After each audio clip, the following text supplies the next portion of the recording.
बिल्लाहि मिनश्शैतानिर्रजीम बिस्मिल्लाहिर्रहमानिर्रहीम।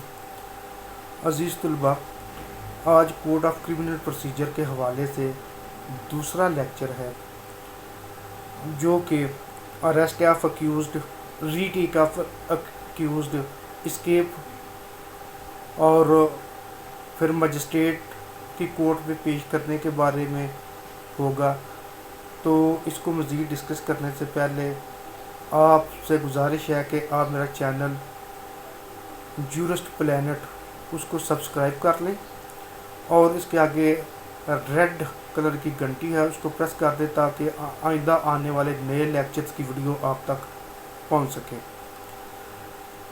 तो अजीज़ तलबा, शुरू करते हैं। हमारा जो बेसिकली ये लेक्चर है अरेस्ट का, एस्केप का, रीटेकिंग का, ये सेक्शन 46 से लेकर 67 तक है। चैप्टर नंबर 5 है कोड ऑफ क्रिमिनल प्रोसीजर के अंदर या क्रिमिनल प्रोसीजर कोड के अंदर।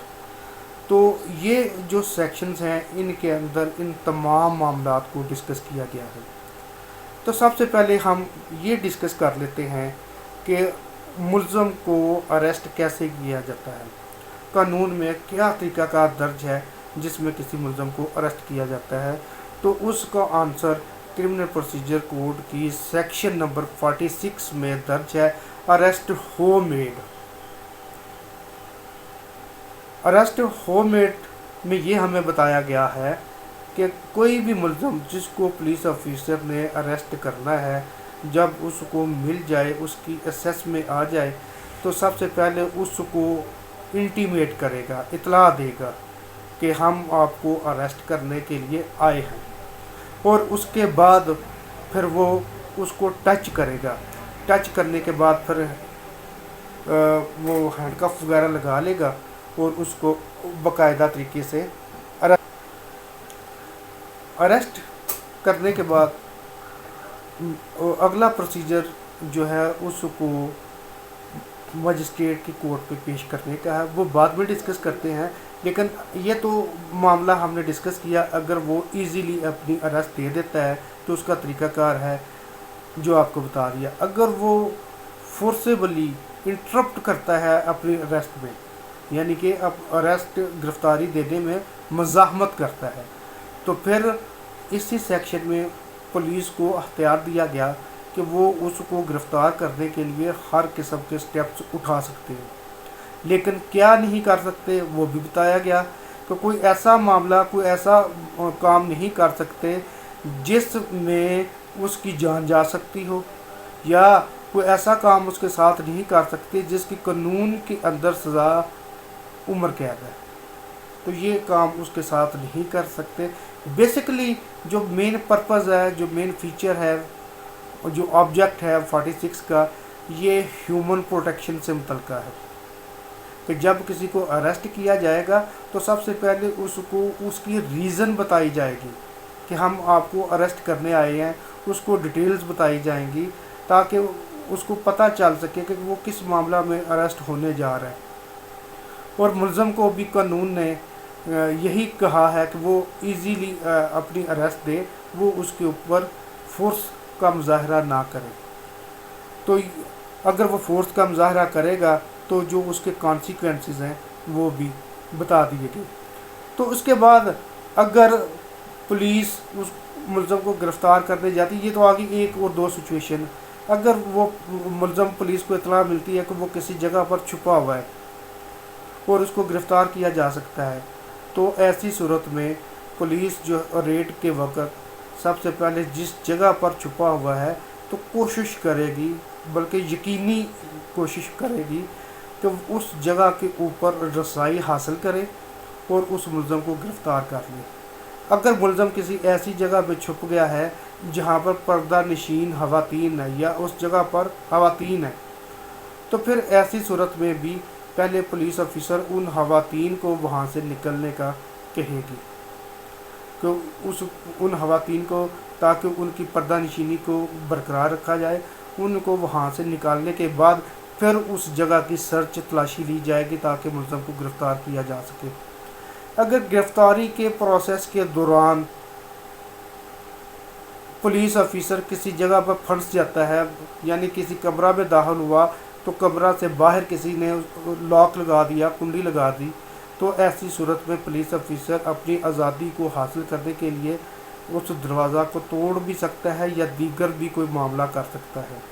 तो अपनी जो इंडिपेंडेंस है उसको बरकरार रखने के लिए उससे मुतल्लिक़ वो काम कर सकता है। इसी तरीके से अगर मुलज़म किसी जगह पर छुपा हुआ है तो उस जगह पर रसाई लेने के लिए उसको किसी चीज़ को तोड़ना पड़े, दीवार को या बाकी मामलात को, तो वो भी ऐसा कर सकता है, वो उस चीज़ को तोड़ सकता है। अब गिरफ्तारी के बाद की बात करते हैं। गिरफ्तारी होगी, हाँ एमिकेबली होगी, हाँ किसी भी तरीके से होगी, जो हमने तरीक़ाकार डिस्कस किए। अब उसकी तलाशी ली जाएगी, उसके मोड ऑफ सर्च की बात करते हैं। तलाशी किस तरीके से ली जाएगी और कौन लेगा। तो अगर तो पॉसिबल है तो तलाशी पुलिस ऑफिसर खुद ही लेगा और जो कुछ उससे बरामद होगा उसकी एक फहरिस्त बनाएगा, फहरिस्त बनाकर अब साइन करेगा और विटनेसेस के सिग्नेचर ले लेगा, यानी कि जो कुछ भी उससे बरामद होता है। और अगर वो मुज़ाहमत करता है तो पुलिस ऑफिसर अपनी मौजूदगी में किसी दीगर को भी तलाशी लेने की इजाज़त दे सकता है। और अगर लेडीज़ को गिरफ़्तार किया गया है, औरत है, तो ये बात यकीनी बनाई जाएगी और सेक्शन 52 में भी ये बात दर्ज कर दी गई कि औरत की तलाशी सिर्फ़ एक औरत ही ले सकेगी। कानून ने कहा any women can take search, तो कोई भी औरत ले सकती है, लाजम नहीं है कि वो पुलिस कांस्टेबल ही हो। कानून तो हमारा ये कहता है कि औरत को अरेस्ट करने के लिए भी लेडी कांस्टेबल का इस्तेमाल किया जाएगा, फीमेल कांस्टेबल उसको अरेस्ट करेगी। लेकिन जो सर्च लेने का तरीकाकार बताया गया उसके मुताबिक 52 ने अख्तियार दे दिया एनी वूमेन, यानी कि कोई प्राइवेट वूमेन भी उसकी तलाशी ले सकती है। अगर उनसे कोई वेपन निकलता है सर्चिंग के दौरान तो उसको भी बज़रिया फ़र्द कब्ज़ा में लेकर तो उस चीज़ को भी कब्ज़ा में ले लिया जाएगा। अब अरेस्ट भी हो गई, उसकी सर्च भी हो गई, उससे जो चीज़ें रिकवर हुई वो भी बन गई। इसके बाद का प्रोसीजर है कि उस मुलज़म को मजिस्ट्रेट की कोर्ट में पेश किया जाए। तो कानून यहाँ पर ये कहता है, इस सिलसिले में जो कानून है वो सेक्शन 60, 61, 62 वगैरह यहाँ से स्टार्ट होती है। तो कानून ये कहता है कि जब कोई मुलज़म अरेस्ट हो जाता है तो उसको एज़ अर्ली एज़ पॉसिबल, जितना जल्दी मुमकिन हो सके, उसको नियरेस्ट मजिस्ट्रेट की कोर्ट में पेश किया जाए। नियरेस्ट मजिस्ट्रेट का लफ्ज़ इस वजह से आया कि अगर उस मुलज़म को किसी दीगर जगह से गिरफ़्तार किया गया और दीगर जगह से जो मुतल्लिका मजिस्ट्रेट है वो दूर है, या आप ये समझ लें कि वो किसी डिफरेंट डिस्ट्रिक्ट से उसको गिरफ़्तार कर लिया जाता है, तो डिफरेंट डिस्ट्रिक्ट से उसको जब गिरफ़्तार किया जाएगा तो with in short of time 24 hours के अंदर उसको वो उस मजिस्ट्रेट के सामने पेश किया जाएगा जिस मजिस्ट्रेट की हदूद से उस मुलज़म को अरेस्ट किया जाता है, और वो मुलज़म फिर मुतल्लिका मजिस्ट्रेट तक भिजवा देगा आर्डर लिखने के बाद। यहाँ पर कानून में एक और बात भी लिखी है कि जब उसको नियरेस्ट मजिस्ट्रेट की कोर्ट पे पेश किया जाएगा तो जहाँ पर 24 आवर्स का टाइम दिया गया कि 24 आवर्स के अंदर उस बंदे को मजिस्ट्रेट की कोर्ट पे पेश करना है, यहाँ पर एक एक्सेप्शन ये रखी गई है, जो ट्रैवलिंग डिस्टेंस है और जो टाइम ऑफ अरेस्ट है वो यहाँ पे एक्सक्लूड होगा। यानी कि जितना टाइम लगा उसको 10 मिनट लगे, 5 मिनट लगे उसको गिरफ़्तार करने में, वो टाइम यहाँ पर काउंट नहीं किया जाएगा। और प्लस जितना ट्रैवल का टाइम है, यानी कि उस मुलज़म को मजिस्ट्रेट की कोर्ट में जो लेकर जाने का टाइम है, 1 घंटा है, 5 घंटे हैं, जितना भी टाइम है, वो 24 घंटे के अंदर انکلوڈ نہیں کیا جائے گا، وہ ایکسیپشن ہے، وہ ایکسیپشنل ٹائم ہے۔ تو 24 آورز کے اندر اندر ملزم کو پیش کیا جائے گا۔ اگر تو ملزم نے کوئی جرم نہیں کیا یا کوئی ایسے معاملات آ گئے کہ اس کے خلاف کوئی چیز ثابت نہیں ہوتی، تو پھر جو ہے وہ ڈسچارج بھی اس کو کیا جا سکتا ہے، لیکن وہ criminal code of criminal procedure کے معاملات ہیں، وہ بعد والی سیکشن کے معاملات ہیں، اور سیکشن جو انویسٹیگیشن کے اندر آ جاتے ہیں 167 169 کے معاملات ہیں۔ تو ان کو ہم بلائے طاق رکھتے ہوئے اگر بات کر لیتے ہیں کہ اگر مجسٹریٹ کی موجودگی میں ہی کوئی بندہ جرم کرتا ہے تو پھر کیا کیا جائے گا؟ پھر بھی سیم پروسیجر ہوگا، اس کو اریسٹ کیا جائے گا۔ مجسٹریٹ خود بھی اس کو اریسٹ کر سکتا ہے، یا مجسٹریٹ کسی دیگر شخص کو بھی کہہ سکتا ہے کہ اس کو اریسٹ کیا جائے، اور پھر اس کو ساتھ جو قانونی طریقہ کار ہے اس کی سرچ کی جائے گی۔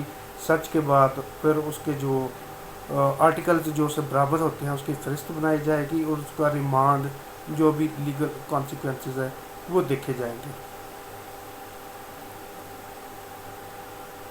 تو اگر گرفتار کر لیا یا وہ کورٹ گرفتار کرنے کے بعد مجسٹریٹ کے پاس یا کسی دیگر جگہ کے پر لے کر جا رہے ہیں، تو اس دوران وہ ملزم کو موقع مل جاتا ہے کہ وہ دوبارہ بھاگ جاتا ہے۔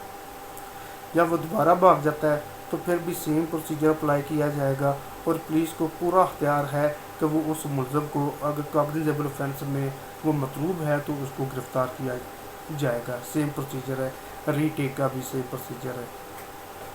تو اب کچھ سیکشنز اس میں آ جاتی ہیں کہ جہاں پر لکھا گیا سیکشن 50 میں کہ اس ملزم کو غیر ضروری طور پر ہراساں نہیں کیا جائے گا، اس کو غیر ضروری طور پر کسی جگہ پر قید نہیں کیا جائے گا۔ اس کا مقصد یہ ہے کہ اس کی جو جان ہے یا اس کی جو باڈی ہے اس کی حفاظت کے لیے ہے کہ اس کو ایز ارلی ایز پاسبل اس کو مجسٹریٹ کی کورٹ میں بھیجا جائے۔ تو یہ جو تھا موڈ آف اریسٹ تھا، موڈ آف ری ٹیکنگ تھا، اور procedure before the magistrate court اس کو پریزنٹ کرنے کا پروسیجر تھا، سیکشن 46 سے لے کر 67 تک۔ تو اگر کسی بھی بچے کا کوئی سوال ہے، کسی بھی شخص کا کوئی سوال ہے، تو وہ آپ مجھ سے کمنٹس میں وہ کر سکتے ہیں، اور میں آپ کو انشاءاللہ تعالیٰ اس کا رپلائی کروں گا۔ اور لیکچر اینڈ کرنے سے پہلے ایک دفعہ پھر گزارش ہے کہ اس چینل جورسٹ پلینٹ اس کو آپ سبسکرائب کر لیں اور بیل کے آئیکن کو پریس کر لیں، تاکہ آئندہ آنے والے لیکچر جو ہیں وہ آپ تک بر وقت پہنچ سکے۔ آئندہ والا جو لیکچر ہے وہ سمن، موڈ آف اریسٹ، اور خصوصاً کسی بندے کو پروکلیمڈ اوفینڈر ڈکلیئر کرنے کے لیے، یا عام الفاظ میں اگر بات کروں تو کسی شخص کو اشتہاری جاری کرنے کا جو پروسیجر ہے ہم وہ ڈسکس کریں گے۔ اس وقت تک کے لیے اللہ حافظ۔